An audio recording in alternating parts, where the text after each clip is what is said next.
এই দুনিয়ার জীবনটা ধোঁকা, একটা ছোট্ট জীবন, পুরা ধোঁকা, কিচ্ছু নাই এর মধ্যে। আমার কথা শোনেন, এই দুনিয়ার জীবনে কিছুই নাই। চারপাশে অনেক কিছু মনে হবে, আপনার বাড়ি আছে, গাড়ি আছে, স্ট্যাটাস আছে, টাকা পয়সা, প্রতিপত্তি সব আছে।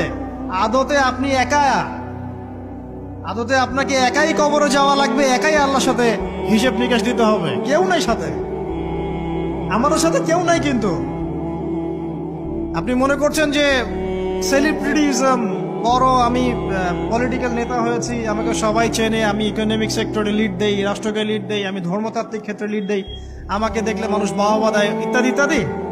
দিন শেষে আমি একা, আপনিও একাই। আমাকেও একাই যেতে হবে, আপনাকেও একাই যেতে হবে। এগুলো সব চারপাশের খালি অন্ধ মোহ, আর কিছু না। এই মোহের মধ্যে ঢুকে পড়বেন না, আল্লাহ পাক তৌফিক এনায়েত করুন। নবী সাল্লাল্লাহু আলাইহি ওয়াসাল্লাম বারবার বলতেন, আল্লাহুম্মা ইন্নী আউযু বিকা মিন ফিতনাতিদ দুনিয়া, বলতেন না? হে আল্লাহ, আমি এই দুনিয়ার ফিতনা থেকে তোমার কাছে আশ্রয় প্রার্থনা করছি। ওয়া ইন্নী আউযু বিকা মিন ফিতনাতিন নিসা, আমি মহিলাদের ফিতনা থেকেও আশ্রয় প্রার্থনা করছি। আরো দোয়া করতেন, আল্লাহুম্মা ইন্নী আউযু বিকা মিন আযাবিল কবর, হে আল্লাহ, আমি কবরের আযাব থেকে আশ্রয় প্রার্থনা করছি।